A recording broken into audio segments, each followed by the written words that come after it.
Good to go. Hello, everybody, and welcome to our 10th Tech Forward webinar. This time we're doing Tech Forward Talks, a very special Good to thing go. that we're bringing you. This is a Hello, special everybody, and session welcome to our have 10th Tech Forward webinar. This time we're doing Fantinuoli, who's joining us from InterpretBank, and it's a real pleasure to have you here. Hello, Claudio. Thank you, and hello and thank you for having me. It's our pleasure. It's great to have you here, and we know people are very excited. We got over 100 questions for you, and we're going to try to answer them all in this hour-long webinar. So that is going to be a challenge, but we've tried to group them together and handle them. Before we get started, just a few pieces of housekeeping. As always, we know that there are people watching the live stream on YouTube, and we know that there are people with us here in the Zoom room. If you're in the Zoom room, you can answer the polls, and you can also send us comments and questions, and you can use the chat box to do so. And if it's a question, please put it in the Q&A section so that we find it. As is the case with all of our webinars, the recordings will be made available alongside these slides on our website, techforward.com. And finally, we have a special sale coming up for you on both our course on glossaries and on InterpretBank. So stick around till the end so you can get all of the details about that. Hello to everybody. I see hellos coming in from all across the planet. And hello to my co-host, Alex, and to Claudio. Alex, how's it going? Hello, it's going very well. I just see that somebody's joining us from French Polynesia, and it's 5 a.m. So thanks so much. That's true dedication. And it's lovely to see you all. Lovely to see you all streaming into the Zoom room and joining us on YouTube as well. And it's wonderful to see so many friendly faces. Who are we? I think many of you know us, but some of you might be joining us for the first time. My name is Josh Goldsmith. I am a conference interpreter, tech trainer, a bit of a tech geek, let's be honest, based in Geneva. And my co-host is Alexander Drexel, who works, I think you're just as much of a tech geek as I am, let's be honest. Yes, pretty much. Alex is a staff interpreter at the European Commission, and he's doing everything for Tech Forward in a personal capacity. And he's also a podcaster, has some great podcasts to check out if you've never seen them. And we're joined by Claudio, and we will get to hear about you in just a minute. But first, what have we planned for today's session? First, we'll hear about you, Claudio, and we'll hear the origin story of InterpretBank, where it came from. Then we'll cover some of the basic features, and then we'll talk about everything that's new in the newest version of InterpretBank, version 7. Time permitting, we'll talk a little bit about automatic speech recognition, and the Q&A will be scattered throughout all of the session today. We've popped your questions into the best spots, but of course you can type questions live as we're going along. So let's kick things off and get the ball rolling with a few polls. We like to have polls, as always, to hear from you. And so the first question, of course, if you're watching the YouTube stream, you can type your answers there if you'd like. The first question is, how do you store your terminology? Paper or notebooks, text documents, spreadsheets, some sort of dedicated terminology tool, or something else? And if it's something else, go ahead and type that right into the chat.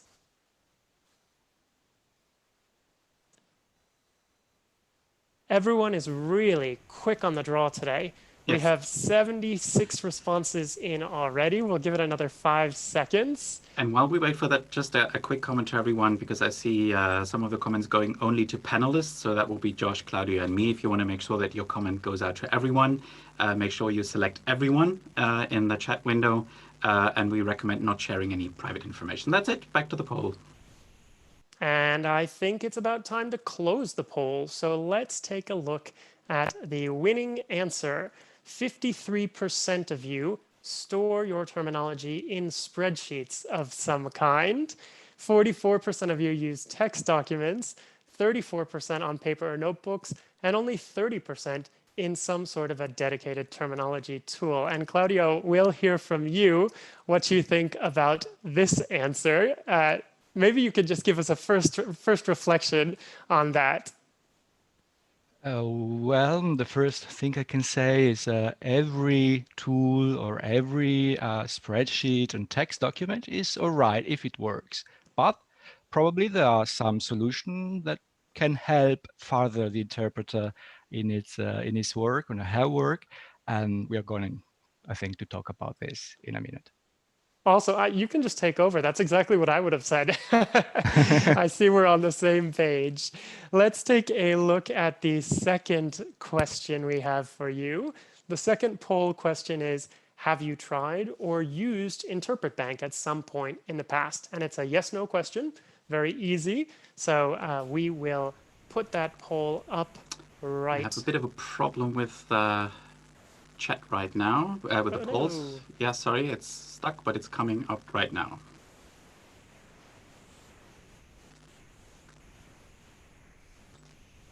There it is. So have you tried or used InterpretBank? Yes or no?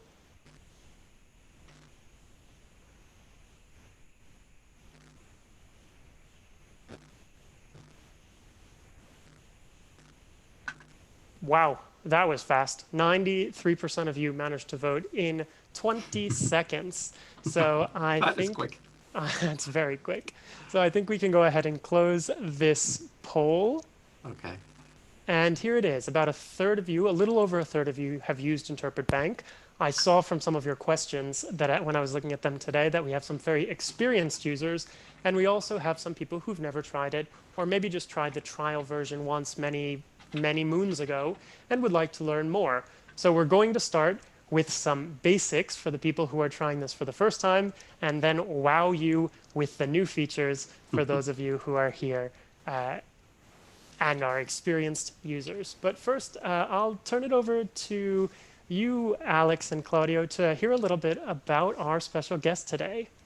Yes, exactly, because there's one commonality that we have, Claudio and I, is that we both, well, I used to live in Germany, he still lives in Germany. We were both at German universities. I was at Leipzig University and Claudio is at the University of Mainz-Germersheim. But Claudio, maybe you can tell us very briefly about your background, what you do when you don't develop InterpretBank, and yeah, what the rest of your professional life looks like at the moment. Yes, thank you. I'm a lecturer in interpreting and translation, and I'm a researcher in interpreting and translation, especially in the area of technology and interpreting, so assisted interpreting, but also a bit of machine interpreting, so artificial intelligence, so on. At the university, I teach all forms of interpreting, simultaneous, consecutive, and dialogue interpreting. English everything into Italian. I'm Italian, work in Germany, but I'm 100% Italian. Yeah, this is what I do at the university, but mainly I do a lot of research in the area of, as I said before, about technology and interpreting. Yes. But I think it's fair to say that you have a sort of a strong focus on technology, or the technology side of interpreting. So I guess that kind of leads us to the question of how you came up with the idea of basically making your own. I mean, InterpretBank is much more than a glossary program right now, but I suppose that was sort of the initial idea, or how did that project get started, basically? The very first idea was I had it when I was a student, actually, because I had to prepare for my assignments or for the lessons, and I had to collect terminology and so on. And I was very much frustrated to redo the same work all over every time, every day from scratch. So I started to work with Excel. Then I said, yes, but that's not enough. I wanted to have more. And so I decided to explore the area. But that's just for the beginning. Then there was many years of working as an interpreter using Excel at that time.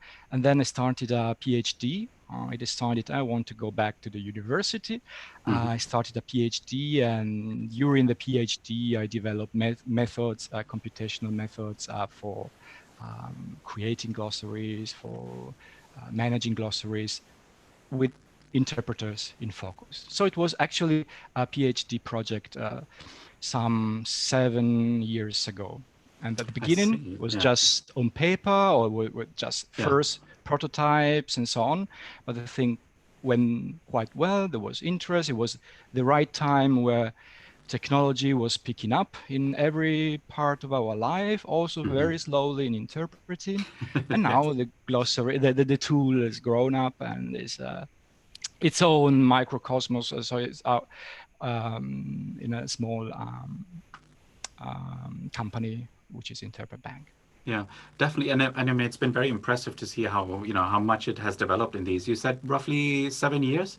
So I think that's quite, quite 7 impressive to years see. from Yeah. the PhD, but again, at that time was really a very basic tool. And Yeah. then a couple of years where you don't know, should we go on, not go on? And so a bit of not doing very much on it.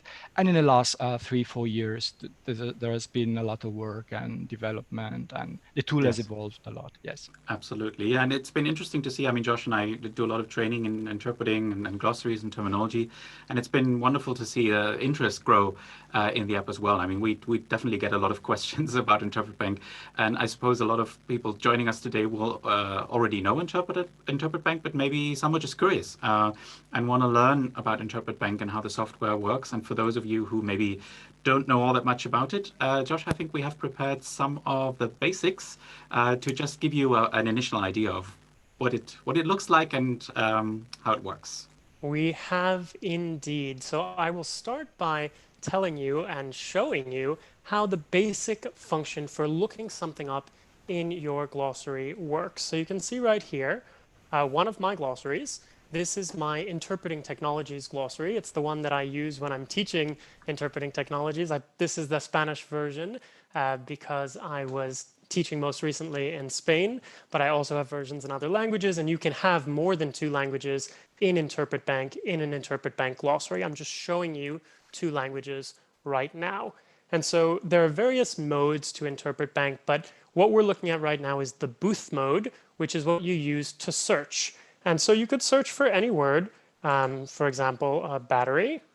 And you can see as I start typing, every keystroke, it whittles it down. So with just BATT, I got the 2 hits in my glossary related to batteries, right? Battery life and portable battery charger. So that's pretty cool. You can see I just typed in a little field at the bottom, this bar at the bottom, and then after a few seconds, this field automatically cleared, leaving it so that if I'm in the booth working, I can type my next query. I don't even have to delete anything to do so. So that's what's called incremental search. With just a few characters, you can look something up. But it gets cooler than that because there is a way of ignoring accents. For example, if I type the word lápiz without the accent, oops, let's see if I can spell it correctly. Look, well, I got ahead of myself. I didn't even spell it correctly, and it still found what I was looking for, which is what's called fuzzy search. For those of you who use, for example, CAT tools, computer-assisted translation tools, you can find something very quickly without getting it 100% right. And that's basically the idea here. So I typed L-A-I-Z, no accents. It ignored the accents, and it found the word I was looking for. Pretty obvious, pen and paper, but it is something I say when I'm teaching about technology. So there it is. And if you want another example for the ñ in Spanish, you don't have to type that either, right? I type contraseña. I don't type the tilde on the end, and it pulls that up. So that is the very basics of search in InterpretBank, and that's how terminology tools for interpreters do search, and that's why we think they're great in comparison to some of the other options that you might be using. And I think this brings us to our very first question for Claudio. This was a question that came in. I'll just put that up on the screen so you can I'll have see it. Yep. Just a It sec. was a question from Cynthia and Patricia, and the question was, how can I search for a term if I can't remember what glossary it's in? Claudio? It's quite easy. You have all your glossaries saved in a single database, in a one place, all your glossaries. Then you can decide, I want to search in one glossary. I want to search in two glossaries because maybe the glossary are the glossary for a specific event. Or you can just tell InterpretBank, search everywhere. So it's easy like that. Or even more easy, you select for your event a specific glossary, automotive. Then you search something which has nothing to do with automotive. Normally if you have an Excel file, you won't find it there. But InterpretBank knows, okay, I have an InterpretBank found nothing in the glossary automotive. Now we will search everywhere in all my glossaries. So it does it automatically, basically. Excellent. Thank you very much for that. And keep putting your answers in the Q&A. We'll keep an eye on that, and we will answer them. I think we'll answer all of them live if we get to it today. But before we get to the next question, just another quick demo on the importing and exporting of glossaries. Over to you, Josh. That's actually the question that Karen Mesmer just asked, so it's perfect timing. Not only did we get the question from Karen, we got questions about importing and exporting from 1, 2, 3, 4, 5, about 8 people. Daniele, Karen, Katrina, Lilia, Lisa, Marie Elisabeth, Nicoletta, and Tatiana all had various questions about importing and exporting. I just wanted to show you the basics.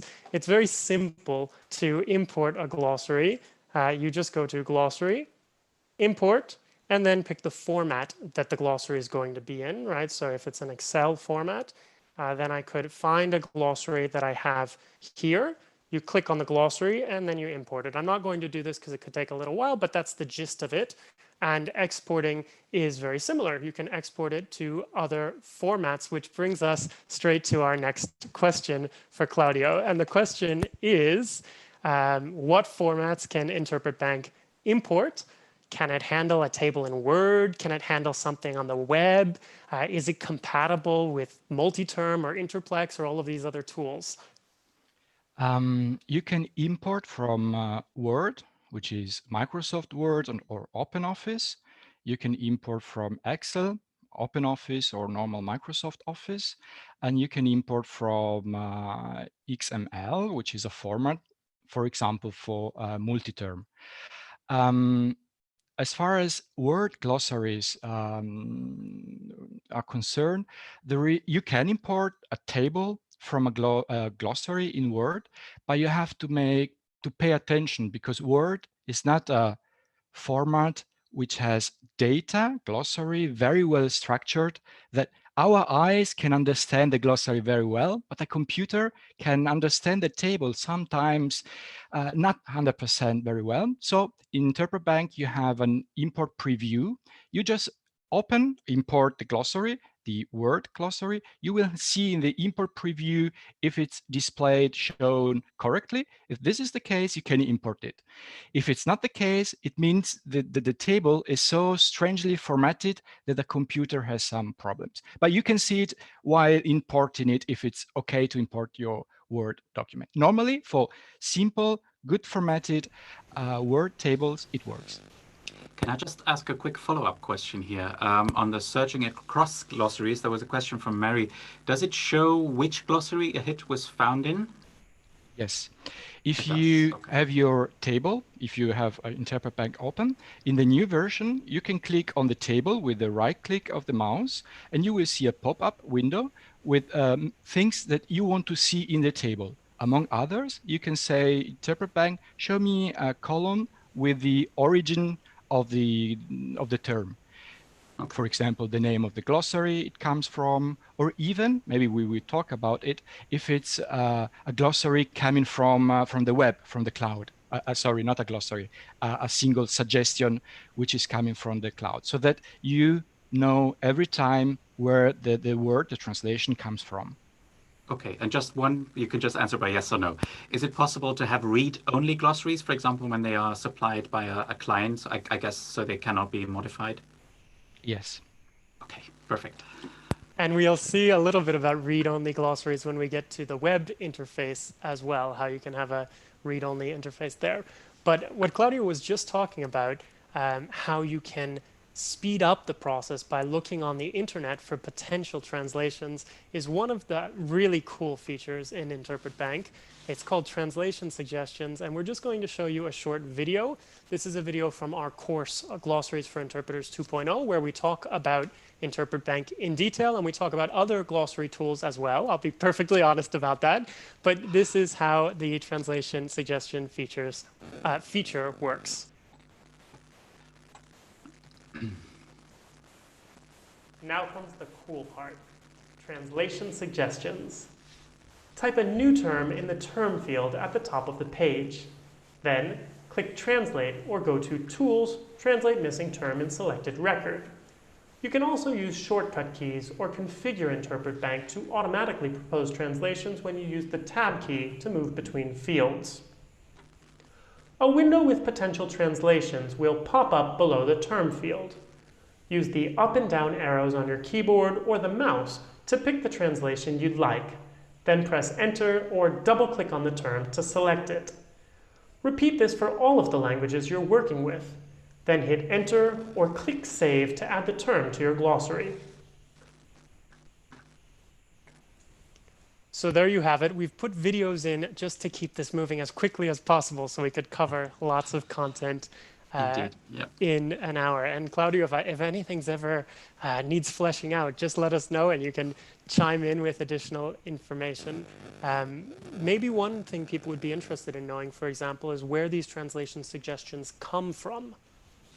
Yes, probably another important topic is that this is the moment in which you create your glossaries. It's not why you are interpreting. You're creating your glossary, so you're searching for translation and you decide which translation is better because the expert is the linguist, is the interpreter, the translator, or so on. So this is important. Where the translations come from, there are two kinds of sources. One is inside InterpretBank. We have some resources inside InterpretBank. So for example, YATE from the European Union.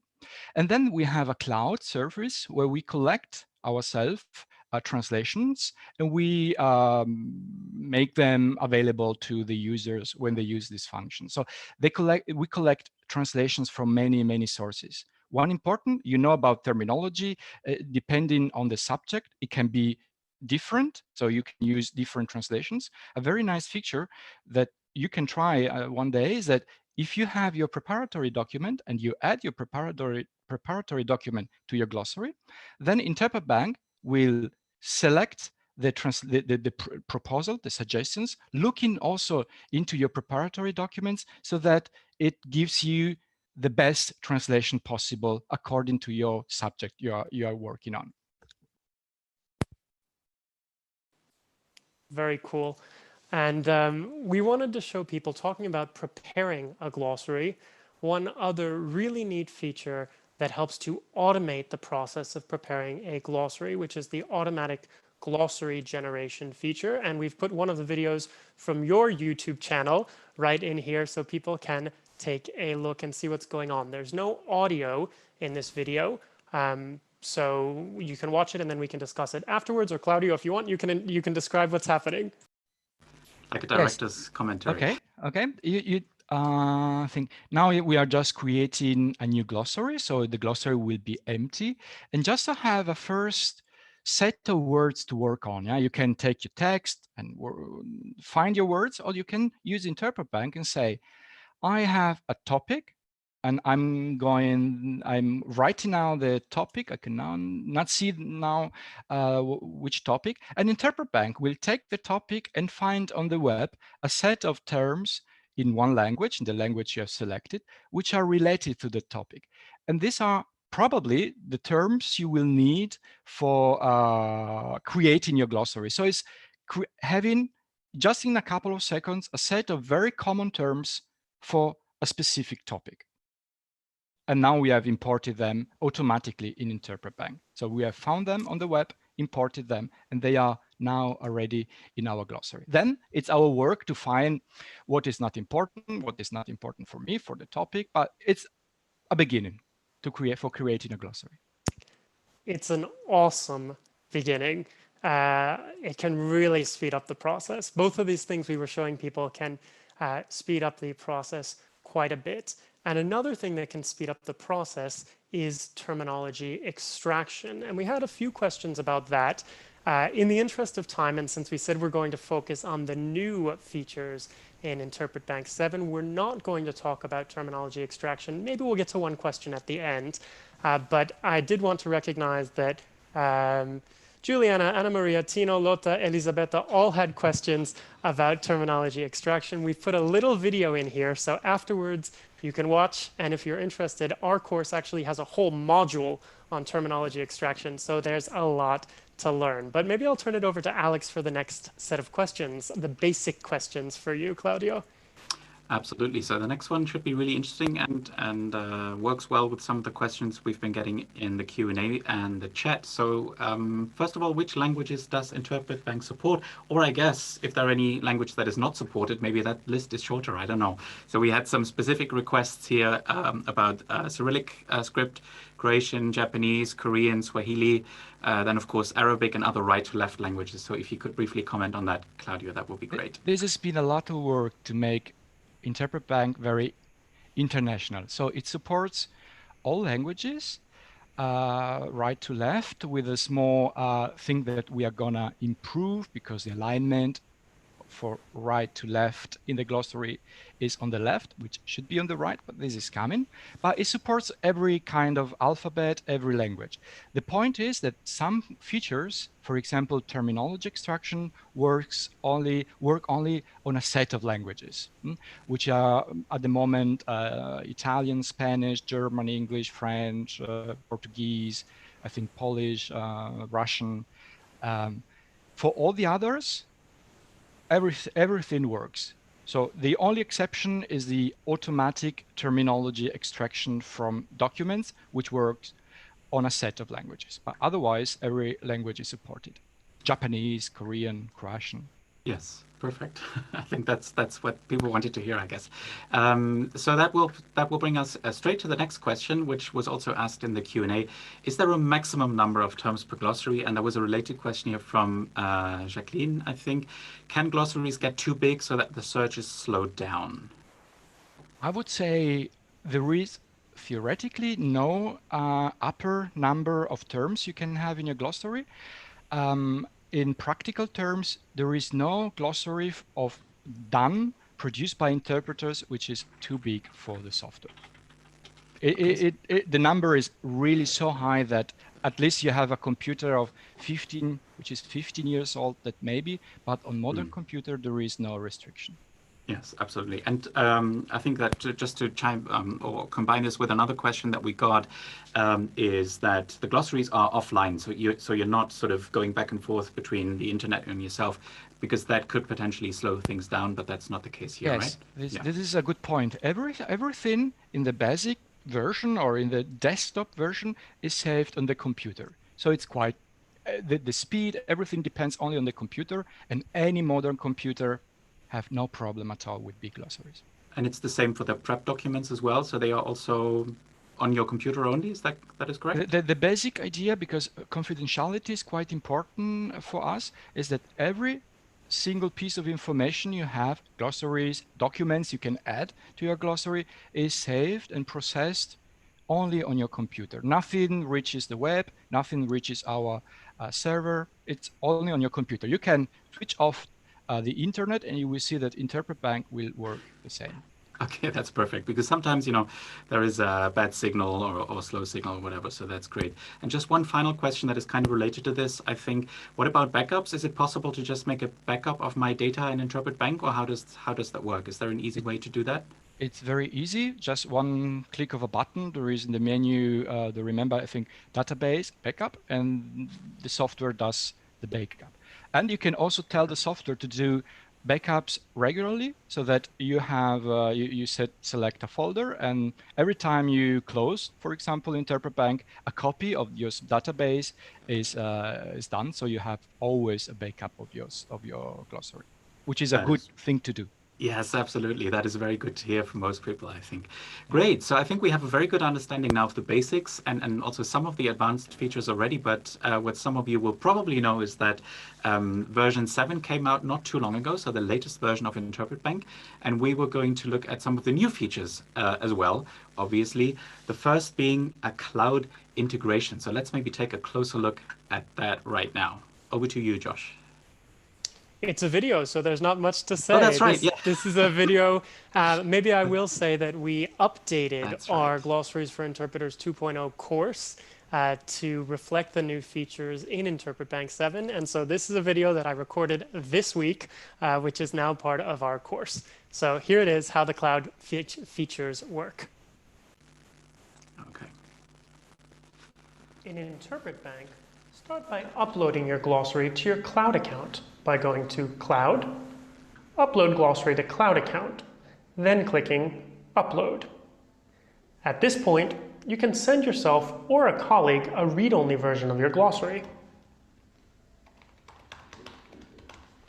Or scan the QR code on a phone or tablet to open a searchable version of your glossary.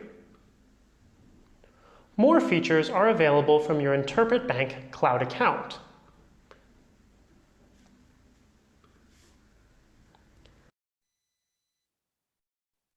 All right, so that was... And we'll hear what those are in video, just a minute. But before we get there, we had a few questions related to this. So you've gone to the cloud. In the past, you supported PC and Mac. And now the question is, what platforms are supported? Does it support tablets? Does it support Androids, Mac? Do you ever plan to have an iPad app or an Android app? How many devices can I install it on? And if there's going to be an app of some kind, would that be included in my subscription, or would it be something that's additional? Lots of questions. Yeah, lot of questions, but the answer is easy. The main application works on a PC, Windows, or on a Mac. So you need to have a PC or a Mac to have the main application. Then we have, and then everything is done on your PC and Mac. Then we have the cloud, and with the cloud you can take your glossaries as you have shown and put them on the cloud. And then with the cloud you can access your glossaries from any device, so from iPad, even from your cell phone if it's not too small. And in this way, from the cloud, you can have any of your glossaries for memorization, for lookup, ready to be used. So there is no more need of a specific app to be downloaded. It's just over your cloud account, which is included with the use of InterpretBank. So practically, you can have your glossaries on Windows computer, on your Mac, on tablets, Android, and iPad, on any platform more or less. And we are working also on Linux because we like to push a bit the small world of Linux. Yeah, the open source world. That is great.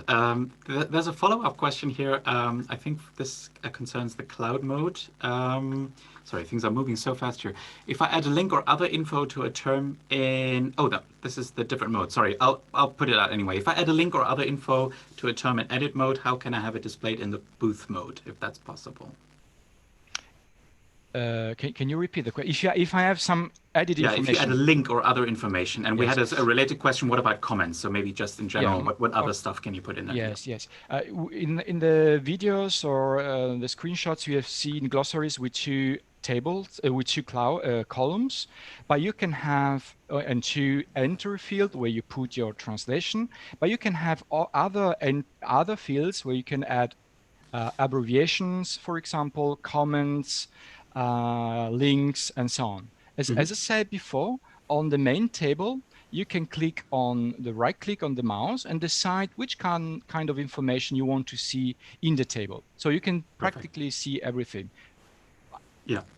And how long do these glossaries stay in the cloud? Do they stay there for an unlimited amount of time? With the new version, yes. You can decide when you want to delete them, and they are really deleted forever. But otherwise, they can stay there all the time you want. Okay. In the past, we deleted them just for confidentiality issues. We said 2 weeks. Then if you want to have them longer, you have to re-upload them. But at the moment, with a new private account, because it's a really private cloud account, you can have all your glossaries as long as you want. That sounds perfect. Thank you so much. Sorry, go ahead, Josh. I was just going to say, so we just saw that we upload the glossary to the cloud. And one of the questions that we got from Isabelle and Vivienne is that syncing back and forth with the version on my desktop? And if not, do you plan to offer automatic synchronization in future versions? Yes, at the moment, the synchronization is to be done manually. It means you upload your glossary, you can change your glossary on the cloud, probably from your iPad, and then you have to re-download your glossary, your modified glossaries on your desktop application. In the future, we will do it automatically. Sounds great. All right. One of the things I really love about InterpretBank is that you're constantly rolling out little features step by step by step, and it keeps getting better. And in fact, one of the reasons I've been hesitant to write a longer review is that I know that it would be out of date within a few months of writing it, and I have to update it and update it Which again is a good and thing. again. Yeah, we have so many ideas, and we listen to interpreters working with InterpretBank, and as soon as somebody has a nice idea, we say, okay, now we can't wait for the next window, InterpretBank 8 or 9. Now we want to implement it and have it running as soon as possible. So it's constantly evolving, the tool. Yeah. Okay. Awesome. Sounds great. We wanted to show people what this cloud interface looks like. We saw how you upload things to the cloud, but now we'd like to show people what the glossaries look like in the cloud. So here's another short video on that. You'll see both a read-only version and an editable version of a glossary in the cloud. Here we go.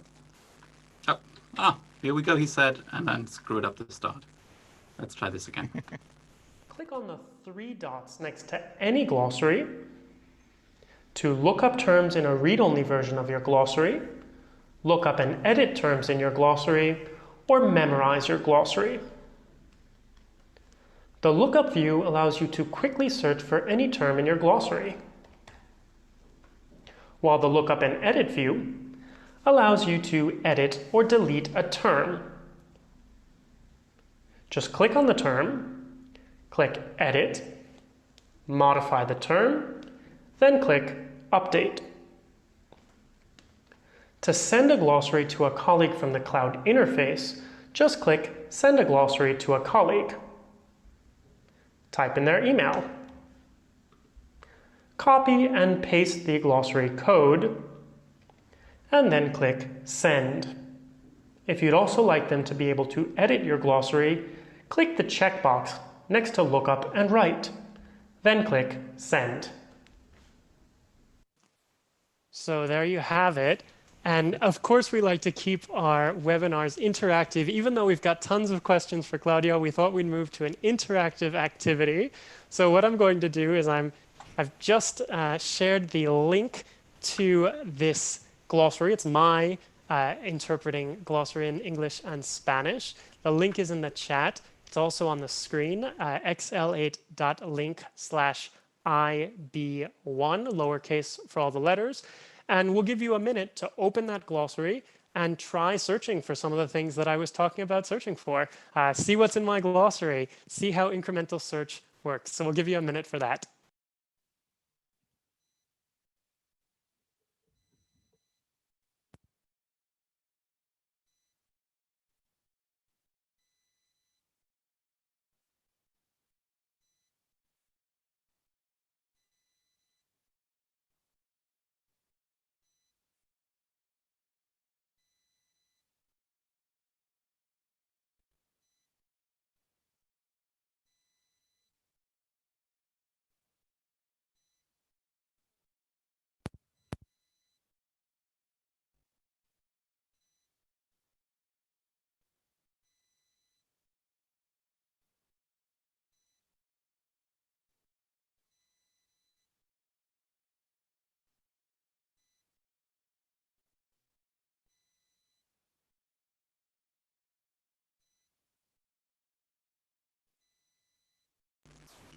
So I hope it's working well for everyone. At least we don't get any comments in the chat.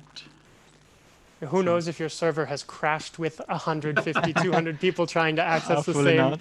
glossary at the No. same time? Probably not. No. In any That's case, people, you can go back to this Hopefully later not. on and try it later. But we did want to give you some way to interact with the new cloud-based version. This is exactly what it would be like if a colleague says to you, "Hey, I've got this glossary for our assignment on interpreting technologies today. Would you like to see what's in there? Feel free to look something up." And they could just send you the link just like this, and then you would be able to search in it. And I see at least a couple comments there. I know it's only English and Spanish. It's just an example, but everybody can look something up in English. And Patricia is saying it's working very smoothly, so that's good to hear. A follow-up question for you. This is my question, actually, Claudio. Well, as I was playing with this, I saw that some of the accent-insensitive search features and the fuzzy search, the automatic clearing of the search bar is not available in the cloud version right now. And my question is, are you planning on adding that to a future cloud-based version of InterpretBank? Yes, this is on the to-do list. The first thing will be the accent-insensitive search, which is gonna be very soon. Fuzzy search, I don't know, because it's what we have to try to find is a good balance between speed on the web. It's a bit different as on your computer, and features. The accent insensitive for sure. The other parts we have to, and the automatic clearing, of course. The fuzzy search we have to run tests to see if the speed is still there, even with fuzzy searches. Because the interesting part of the online is that when you do searches, even online, you don't need to have even an internet connection. Even if you are, for example, working where you don't have internet, as soon as your glossary is loaded locally.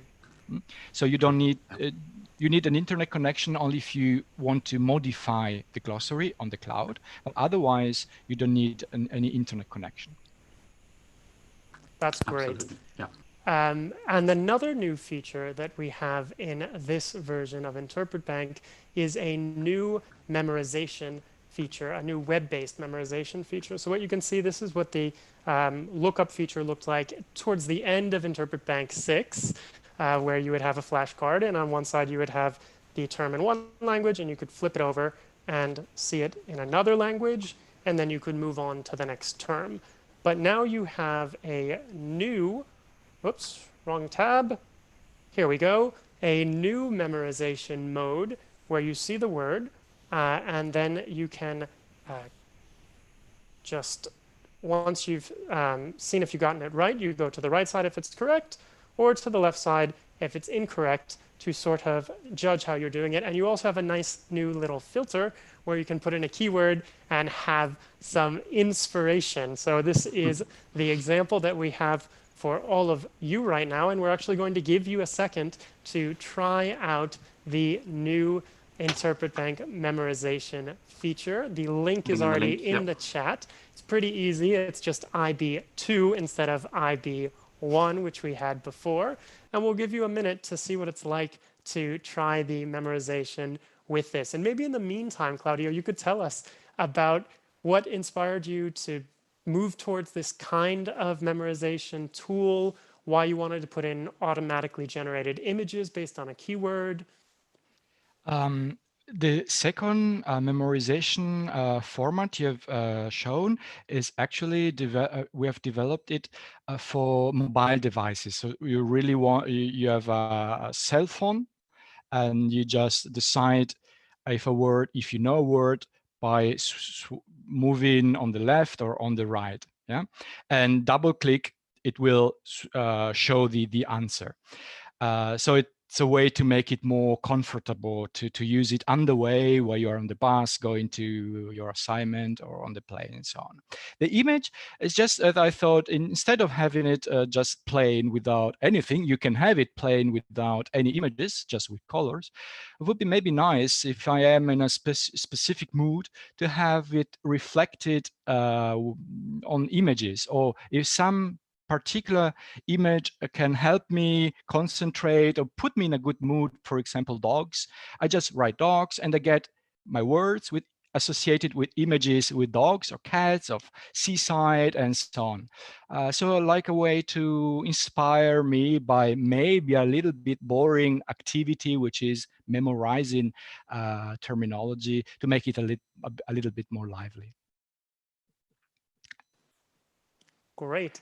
So as Claudio was describing that, I think some of you have had a chance to try this out. I see very positive feedback in the chat and over on YouTube from people who are trying this out. In the interest of time, I think we'll keep rolling right along and you can keep trying this on your own. So we thought we'd include one more video here about the glossary bank. Claudio, do you want to tell us what the glossary bank is? Yes, we have introducing all the, as we introduce all the cloud infrastructure, I thought, why not give the possibility, it's just a possibility for interpreters to share the glossaries if they want, and they have a very general glossary which might be interesting, for example, on the COVID-19, and you want to share it with the community. You can say why to upload it, not only for you on your private account, but also having accessible to other interpreters.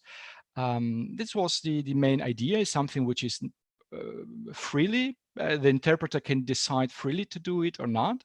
And what we are doing, and which is for me very important, is not that everyone can upload everything. It's will be, which is because it's very new now, people that will assess a little bit the glossaries, at least that they are complete. They're just not trials glossary done just by to try the functionality, but it's the idea to make a bit of a sense of community between interpreters that can share their own glossaries on a free basis, of course. And I've actually shared my English-Spanish interpreting technologies glossary there, so people can check it out. But let's watch a very short video explaining how this works.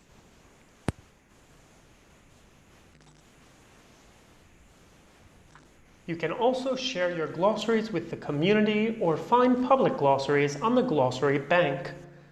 Search the available glossaries, and if you find one you like, you can click Look Up to open a searchable version of that glossary.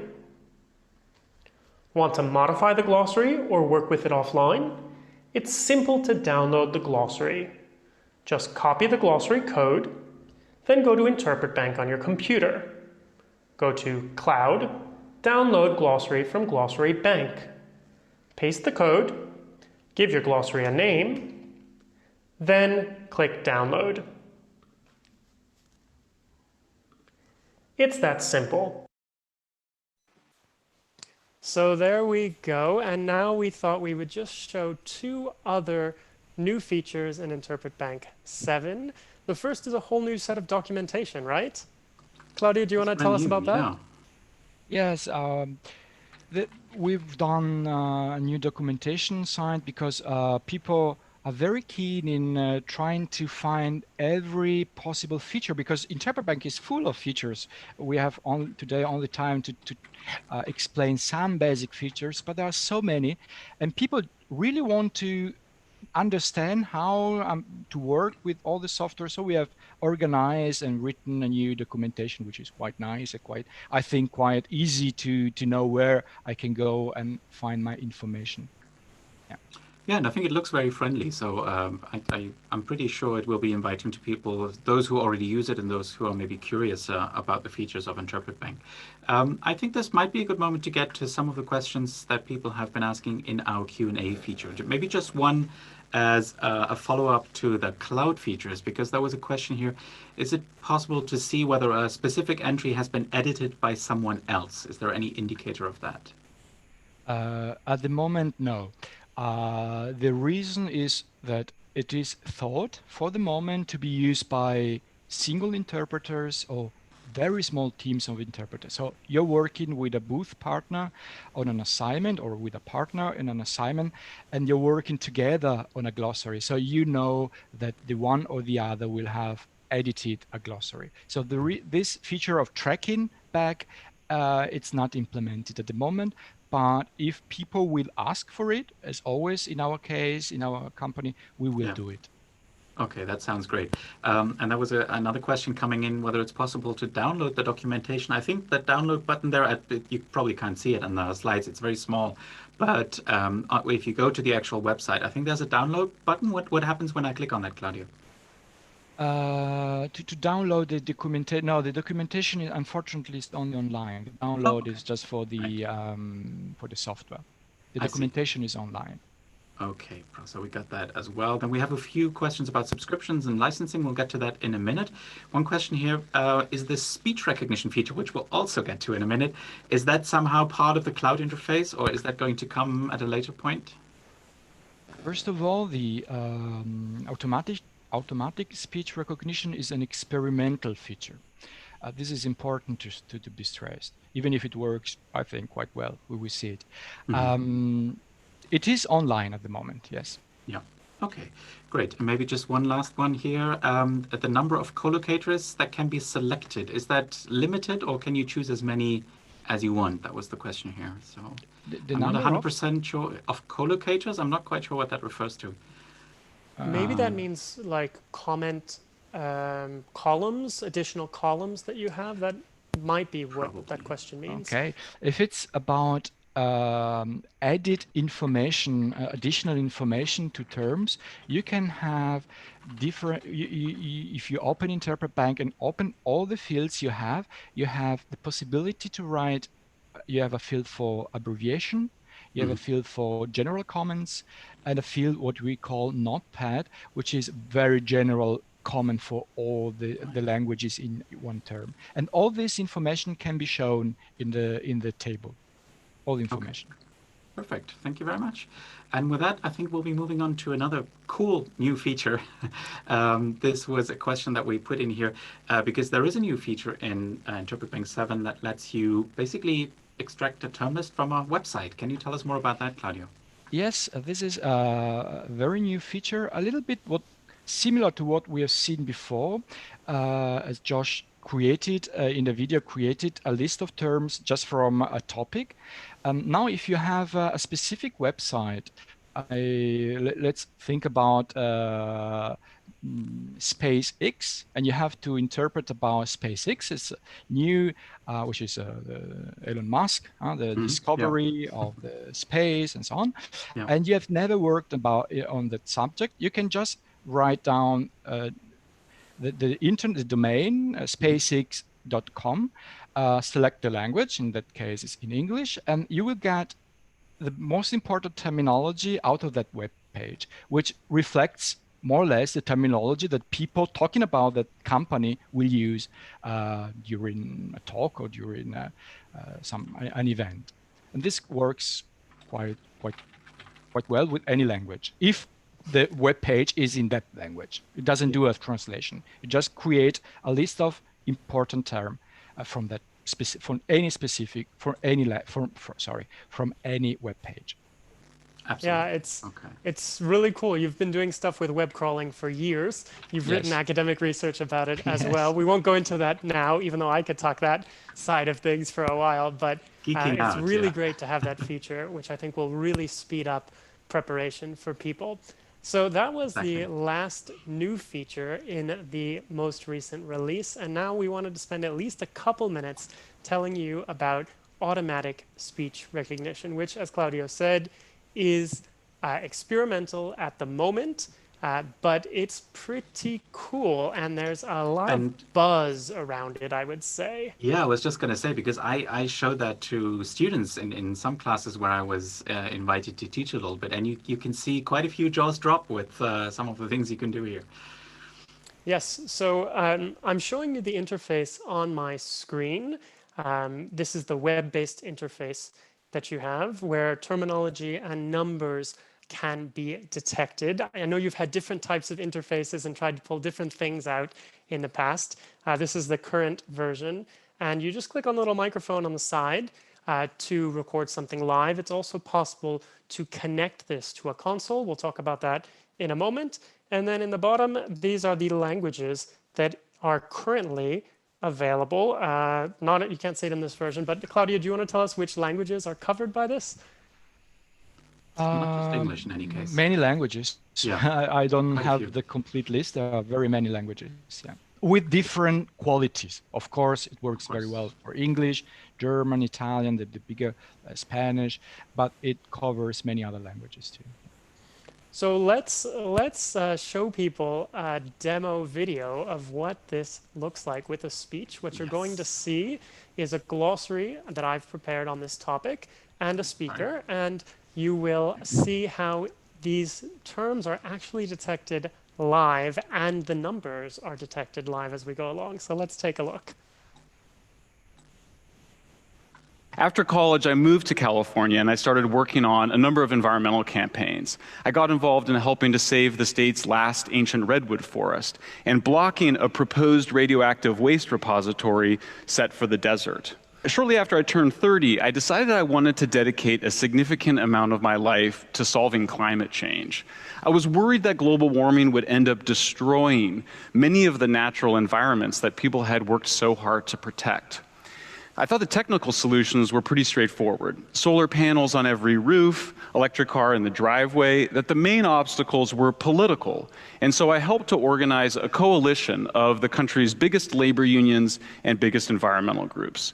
Our proposal was for a $300 billion investment in renewables. And the idea was not only would we prevent climate change, but we would also create millions of new jobs in a very fast-growing high-tech sector. Our efforts really paid off in 2007, when then presidential candidate Barack Obama embraced our vision. And between 2009 and 2015, the US invested $150 billion in renewables and other kinds of clean tech. So the reactions in the chat have just looking at the comments. Wow, amazing, wow, incredible. I mega love this. My jaw just dropped. So cool. This is amazing, impressive, fantastic, amazing. The numbers. Thank you. Yeah, it's a really incredible feature, Claudio, and people are really psyched about it. Can you tell us, is this the kind of thing we're going to get every time? Would this happen in a real interpreting assignment? Is this the kind of thing we can expect? Yes, we're doing a lot of research on this, experiments with academia. From the technological point of view, as you see, this is a live video you prepared. The technology is there. It's possible to try it free of charge on our website, to upload your glossary and give it a try, even in the booth, but it's still considered experimental, and you will see this implemented for everyday use anytime soon. I don't know when, but there are some questions that need to be addressed, like confidentiality of data, other things. But the technology is there and it's coming for sure. Yeah, and it's making huge steps and getting better all the time, basically. So it's quite impressive to see. And if I may add one thing, there is research that myself and the university and my colleagues have done, and we can see an improvement of the quality of interpretation in certain settings, because it can be distracting. This technology, you have to learn to work with it. But as you have learned to work with it, you can really measure the quality improvement, for example, in numbers or in the use of specialized terminology. It is really measurable. Yeah. And I think it's quite considerable as well. And we just got a question here. If people wanted to try it out, we can actually point you to a little tutorial that we're not going to play this video now, but it's on our YouTube channel. You can take a look at how you can connect your laptop to the console. It's not that difficult, actually. And of course, you want to respect the confidentiality of the meeting. But if it's a public meeting, of course, there's no problem whatsoever with doing that. So that should answer this question as well. And that, I think, brings us neatly to sort of a future-oriented question, basically. Claudio, what are the new features that you plan to add, in the short term, maybe next year, and then sort of medium to long term, maybe features that take a little bit longer to develop? What's the pipeline, basically? I'm working very much in my research with machine learning and artificial intelligence. And And then, as I told you before, I'm very much involved in automatic interpreting. But it's not a problem of automatic interpreting. You won't lose your job from automatic interpreting the years to come.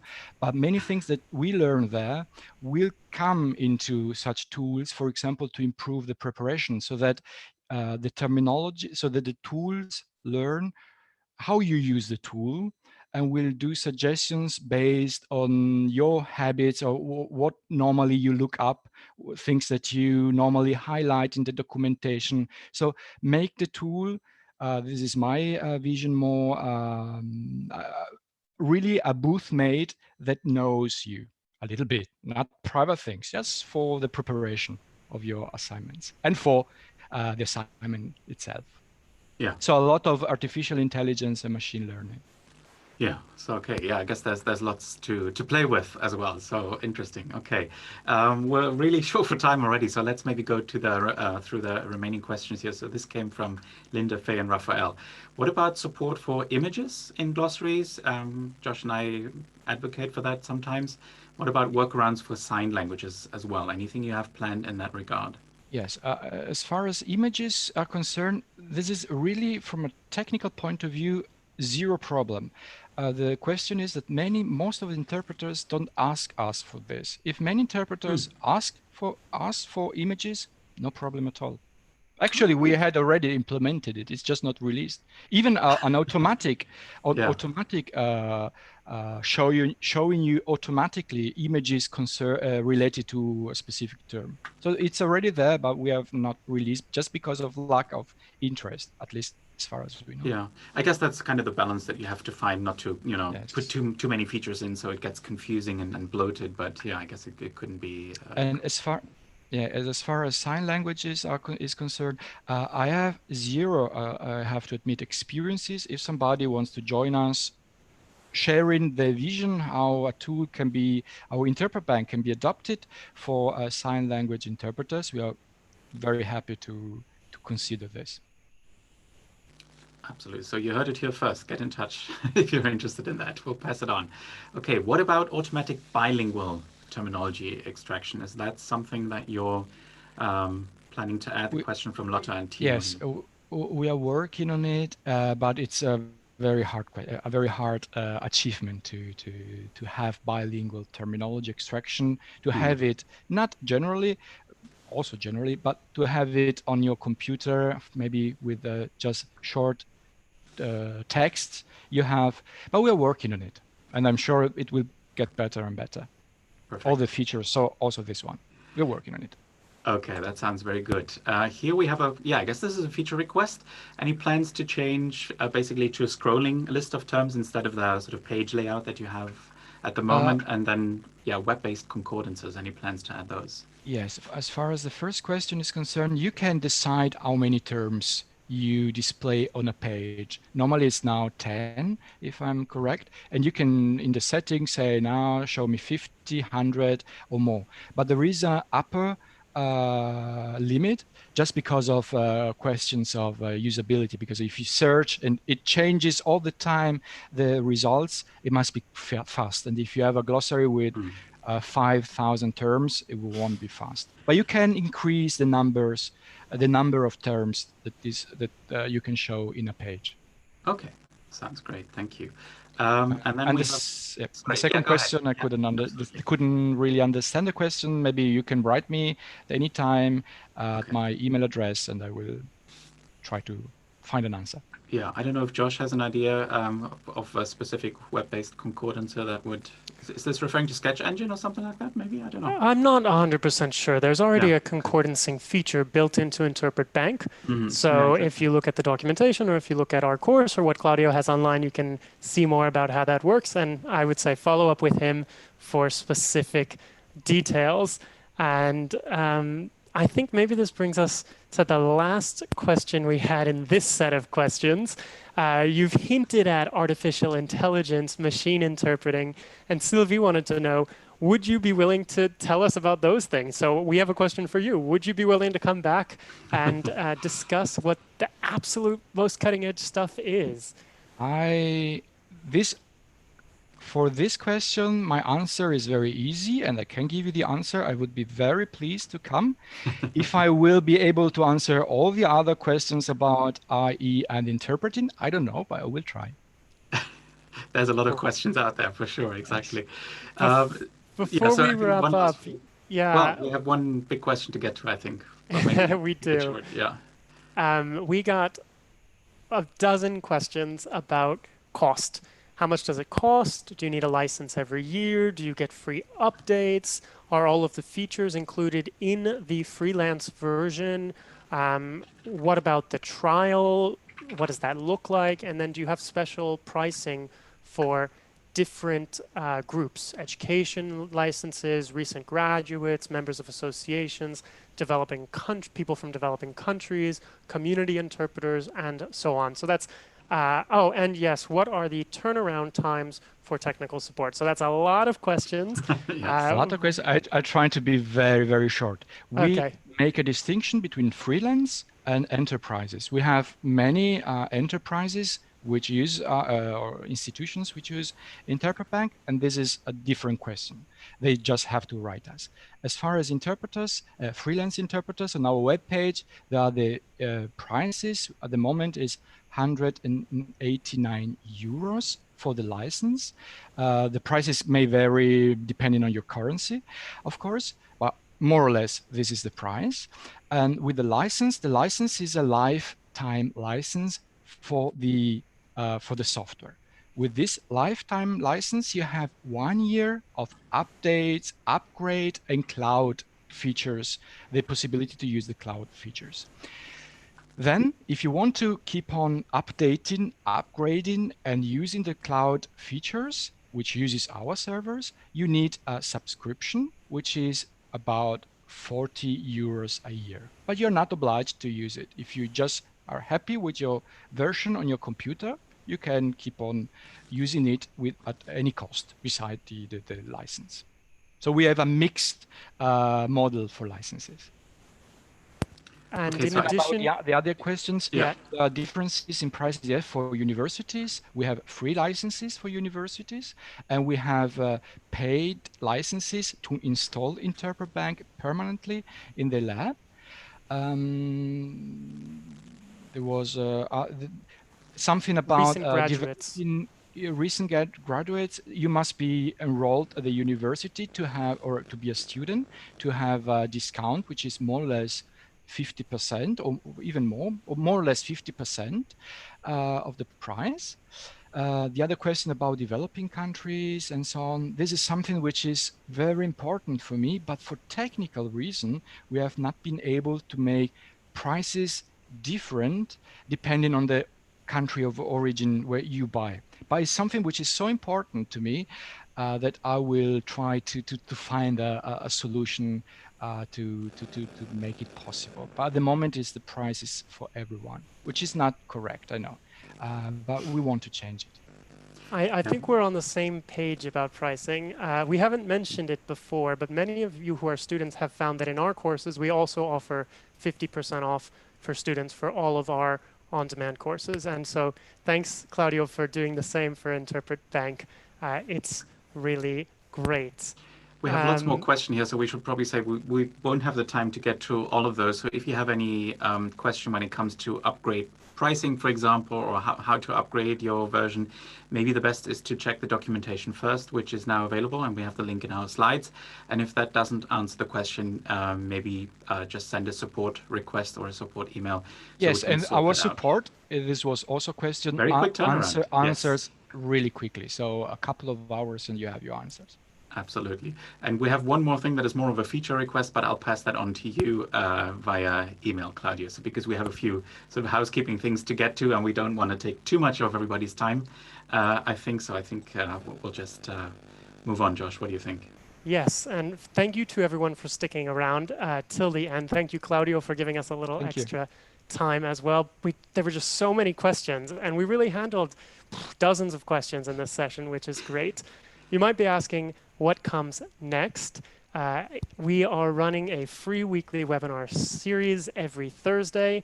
You had the chance to sign up for our mailing list when you signed up for this one. We would love to see you coming back to join us to talk all sorts of things about tech, including more Tech Forward talks with special invited guests in the future, every Thursday, same time, same place. Keep sending in your ideas and questions.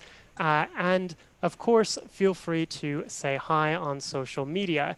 If you're watching on YouTube right now, like and subscribe. That's the best way to see all of our content as it's coming out. And you can find us on Twitter, Facebook, Instagram, LinkedIn. We're sharing all sorts of great content there. I also want to take this moment, as I do every week, to say thank you to the people who are donating to make it possible for us to put on this series. It's a lot of work, especially when we've got a couple hundred questions to process and try to put into a webinar. So it's free, but it's not cheap. It's a lot of work for us. And so we want to thank those of you who are supporting us. If you'd like to donate, the suggested donation is 10 euros per webinar. And we heard you. You told us you didn't want to work with PayPal anymore, and we have moved away from PayPal.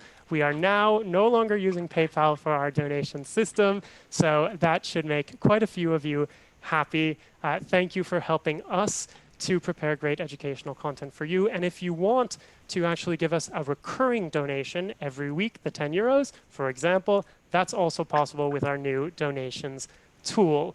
I promised at the beginning that we had a special double header discount coming up for you, and we do. Claudio has been kind enough to offer 20% off on InterpretBank to anybody who's watching this for the next 72 hours, so until Sunday at midnight. And we are doing the same thing for our Glossaries for Interpreters 2.0 course, where you learn about InterpretBank, you learn about some other tools for glossaries as well. You see all of these cutting edge features and much more. So both of those are now 20% off until Sunday with the coupon code TechForward. So yeah, check it out. We would love to have you join the community. We have a lot of our students actually in the room right now, and it's great. We will also ask you for some feedback and send you straight to the feedback form right after this finishes. And we really appreciate your feedback. So maybe I'll turn it over to you, Alex, to close and say thank you to Claudio for joining us. Yes, thank you very much for having me. It was great. And you had so many answers to so many questions. And I can tell you, Josh spent a lot of time going through all the questions today and getting them ready for this webinar. So thanks for that as well.